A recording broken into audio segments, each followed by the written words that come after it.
2025 since our vlog started. No performance tasks, no grades. So, we decided to travel where we want, Antipolo. We don't wait for our memories to come, we make them. Rented the van with my friends, they're so happy when it arrives. Tsaka para makaiwas na rin sa mga biglaang pangyayari gaya nito.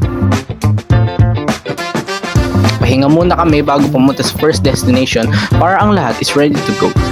Madalas sa mga biyahe namin, wala talaga kami destinasyon, pero saan man kami mapadpad, isa lang ang mahalaga. Ligtas ang bawat isa at masaya.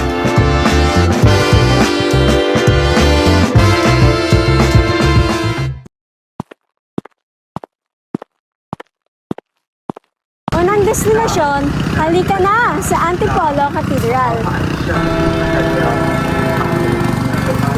Dito, ang bawat dasal ay sumasabay sa hampas na hangin at ang kampana ay tila umaawit sa ngalan ng Our Lady of Peace and Good Voyage o kilala din Nuestra Señora de la Paz y Buen Viaje.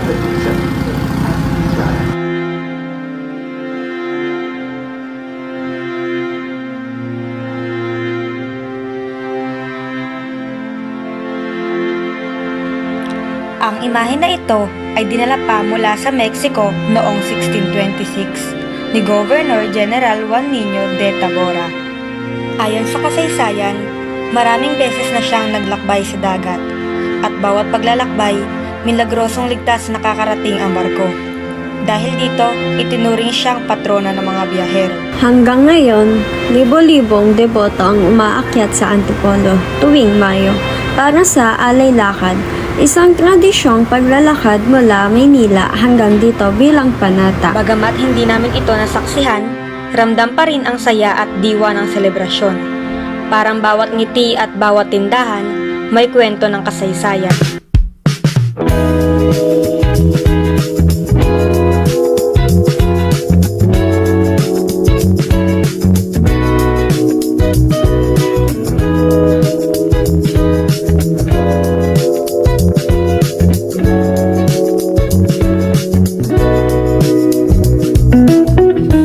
Gano'n na po kayo katagal nagtitinda dito? Since local po kayo dito, di ba?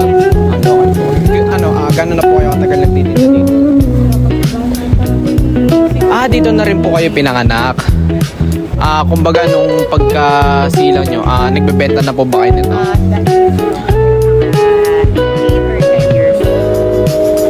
Saan po siya nag-originate? Parang sa mga magulang po na ano nyo lang po siya? Nagmula pa po siya sa ninuno. Ano po yung mga yung pinaka bestseller niyo po dito na na paninda? Kasi ang dami pong dami niyo pong mga paninda dito. Usually talaga ang dito, suman kasi. Favorite ko rin po yung kasi mahilig po ako kumain. Siyempre, hindi kumpleto ang Antipolo kung walang suman, kasoy at mangga. Staple yan dito. Ito ang OG pasalubong.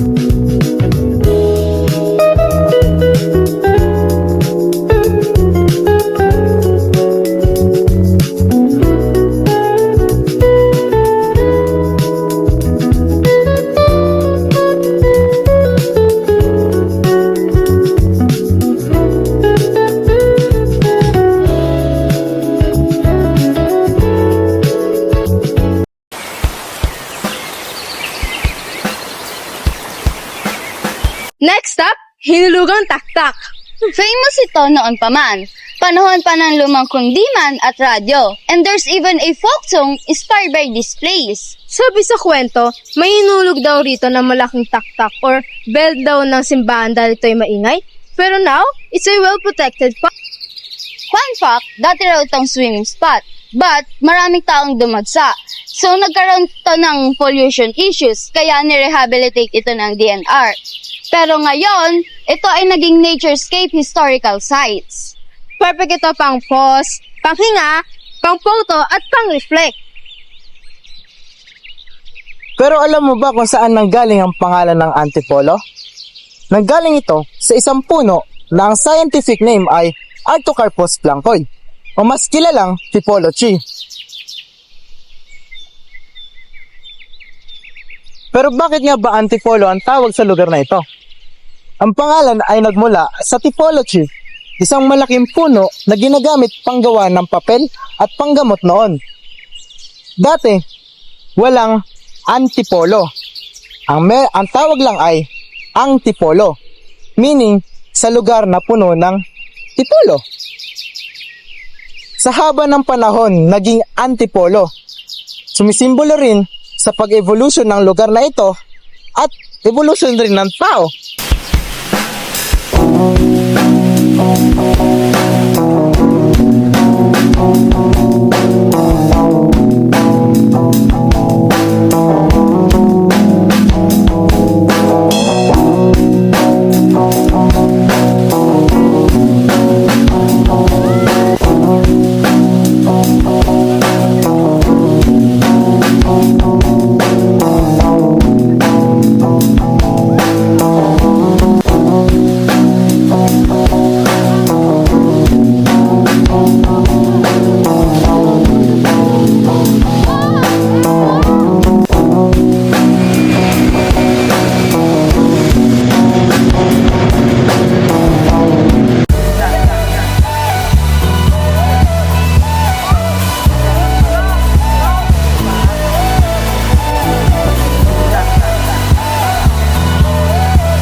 Ito ay tinatag noong 2010 ni Dr. Joven Cuanang, isang neurologist na naniniwalang kayang pagalingin ng sining ang isip at damdamin ng tao.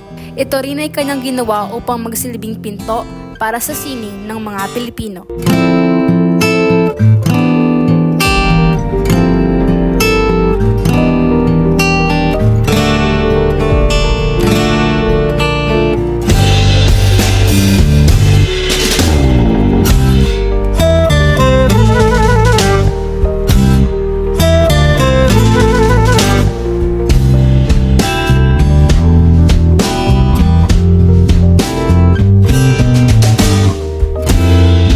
Ang pinto ay nangangahulugang pintuan at dito, bawat gallery ay isang pintuan papunta sa bagong ideya, damdamin at inspirasyon.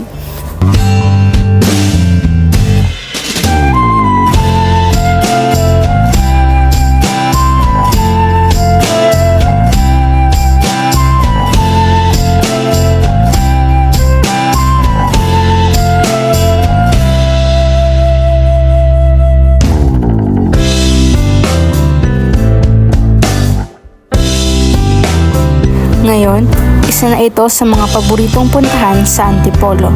Hindi lang para sa art, kundi para sa peace of mind na dala ng bawat obra.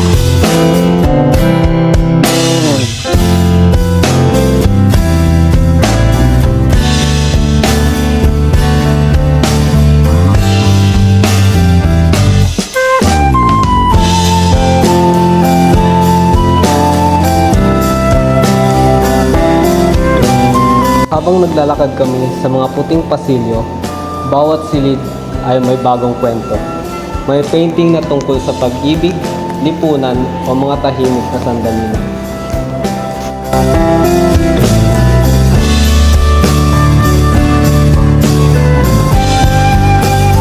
Tunay nga, ang museum na ito ay isang pintuan patungo sa sining.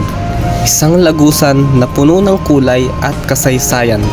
Sa paglabas, bit-bit namin hindi lang ang inspirasyon at katahimikan, kundi pati na rin ang pangmatagalang pag-unawa sa ganda ng mundo na para bang may bahagi ng kaluluwa mo ang napuno.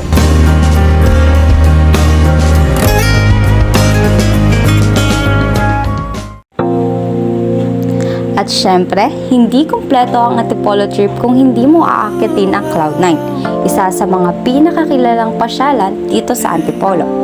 Dito, mararanasan mo talaga kung bakit tinawag ang Antipolo na City in the Sky. Matatagpuan ito sa Sumulong Highway at kilala sa 360-degree view deck kung saan tanaw ang buong Metro Manila, lalo na tuwing dapit hapon. Bago marating ang view deck, dadaan ka muna sa hanging bridge.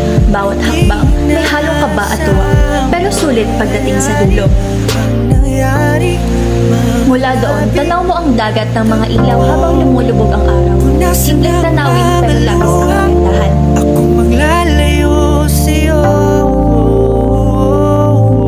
Hayaan mo na inibad ka ng aking mundo. Dito namin tinapos ang aming araw. Tawanan sa hangin at mga sandaling siguradong babalikan.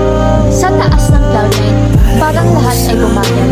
At saglit namin nakita ang ganda ng mundo. Pahirapan ka.